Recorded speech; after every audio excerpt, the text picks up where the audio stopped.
तो आज का हमारा topic cash flow from operating activities. इसके पहले वाला जो वीडियो था उसमें हम लोगों ने डिस्कस किया था कि कैश फ्लो स्टेटमेंट जो बनाते हैं वो आप देखेंगे कि बेसिक कंसेप्ट डिस्कशन का बनाया था और उसमें हमने बेसिकली तीनों एक्टिविटीज़ डिस्कस की थी थोड़ी थोड़ी उसकी।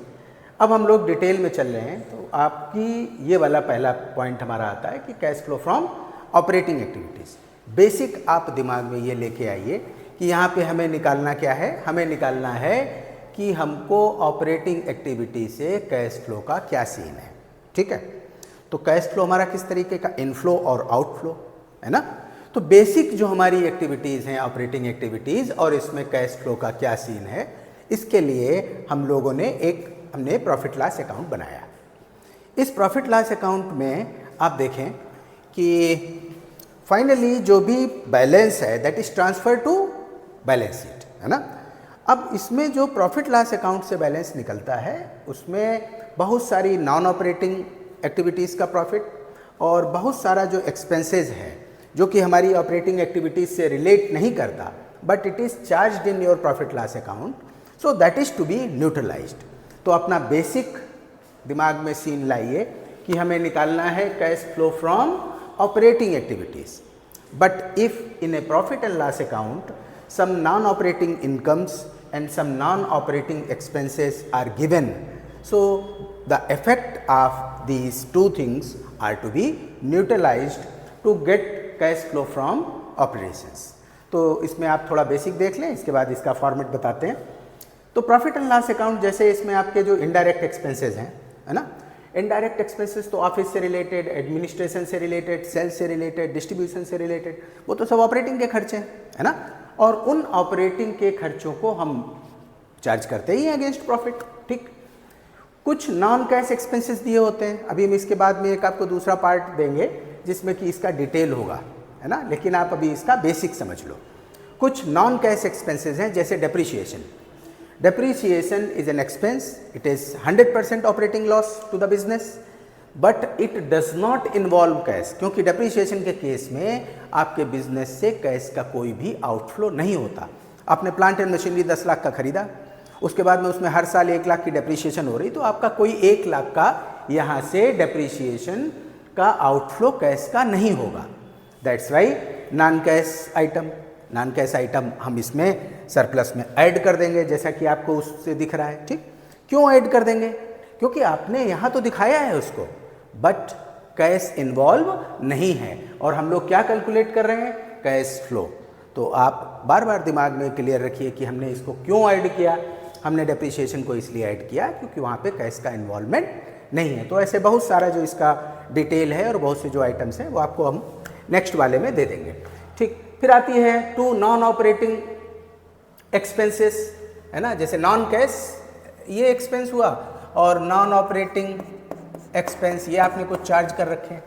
तो नॉन ऑपरेटिंग एक्सपेंसेस में आपके क्या हो सकते हैं कि जो एक्सपेंसेस आपके ऑपरेटिंग एक्टिविटी से रिलेटेड नहीं हैं। अब जैसे इंटरेस्ट ऑन लोन, तो इंटरेस्ट ऑन लोन आपका रिलेट करता है फाइनेंस से कि बिजनेस में कहाँ से आपने फंड्स लिए।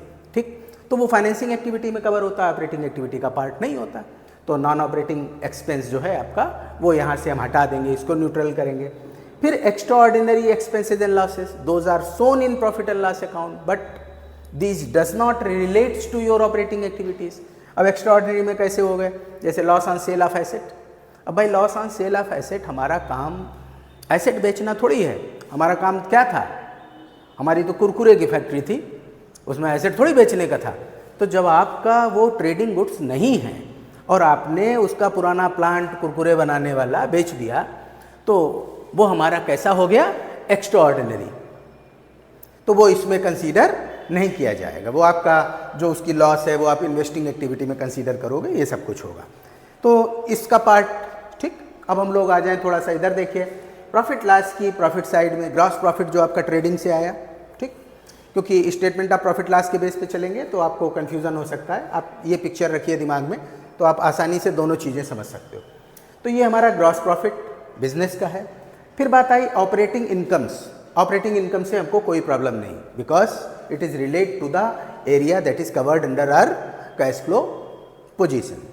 तो यहाँ ऑपरेटिंग इनकम क्या हो सकती है, जैसे डिस्काउंट रिसीव्ड, कमीशन रिसीव्ड, तो वो सब अगर हमको मिला है तो उसको हम टच नहीं करेंगे, because that belongs to your operating activities, ठीक। लेकिन नॉन ऑपरेटिंग इनकम्स अगर कुछ है, नॉन ऑपरेटिंग इनकम कैसी, जैसे डिविडेंड रिसीव्ड, तो डिविडेंड हमको कब मिलता है, जब आप किसी कंपनी के शेयर्स में इन्वेस्ट करते हो तब डिविडेंड मिला ना। लेकिन हमारा काम क्या है, क्या काम है, अभी क्या बताया था, हमारी फैक्ट्री का है क्या, कुरकुरे बनाने वाली, तो वहाँ तो डिविडेंड वाला कोई सीन नहीं है, है ना। तो डिविडेंड हमको इसलिए मिला because some funds are invested in shares of, आपने रिलायंस के शेयर्स खरीद लिए, आपने टीसीएस के शेयर्स ले लिए, तो वहाँ से आपको जो डिविडेंड मिला that is also non operating income. तो आप इसको हटा देंगे because it is added in your surplus and that surplus is not your operating surplus, that's why these non operating incomes are deducted, है ना।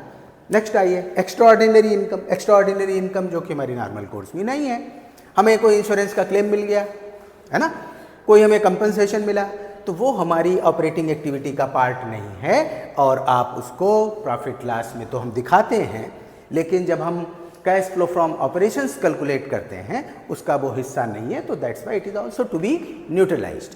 तो ये बनाने का पर्पस क्या था, ये बनाने का पर्पस ये था कि भाई आप लोगों ने प्रॉफिट लॉस बनाया है ना, प्रॉफिट लॉस तो बना रखा आप लोगों ने, तो प्रॉफिट लॉस अगर हमको बनाना है तो हम ये सब कुछ दिखाएंगे, क्योंकि हमें कहाँ से कितनी इनकम हुई, कितने एक्सपेंसेस लॉसेज हुए, ये सब कुछ आप प्रॉफिट लॉस में दिखाते हो। लेकिन जब इसी के बेसिस पे, यही हमारा सोर्स है कैश फ्लो फ्रॉम ऑपरेशंस निकालने के लिए, तो जब आप उससे कैश फ्लो फ्रॉम ऑपरेशंस निकालोगे तो आपको ये समझ होनी ज़रूरी है कि जब आप इस फॉर्मेट में आकर के उसका निकाल रहे हो तो आखिर क्यों किस चीज़ को जोड़ रहे हो और क्यों घटा रहे हो, ठीक है। तो अब हम इसके थोड़ा फॉर्मेट आपको बता देते हैं। जो सरप्लस हमने उठाया है that is transferred from profit loss account and it is transfer to balance sheet.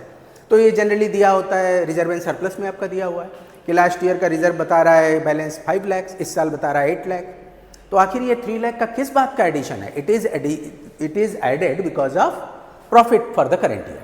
तो जो भी आपने बैलेंस निकाला, जो सरप्लस है हमारा, that is shown this side, ठीक। अब इसमें आप ऐड क्या करोगे, ऐड हम वो आइटम करेंगे, अब इसलिए बेटा समझिए ध्यान से, ये जो आइटम हमारे नॉन ऑपरेटिंग थे इनको हम यहाँ पे ऐड कर देते हैं, क्योंकि हमारा जो सरप्लस आया है, दिस सरप्लस, इधर का आपने टोटल किया, यहाँ के सारे एक्सपेंसेस माइनस किए, जो रेस्ट अमाउंट इज सरप्लस। तो इसमें हमने जो नॉन ऑपरेटिंग चीज़ें घटा रखी हैं that is to be added, that's why यहाँ आप ऐड करके इन चीज़ों को लिखते हैं, ठीक है।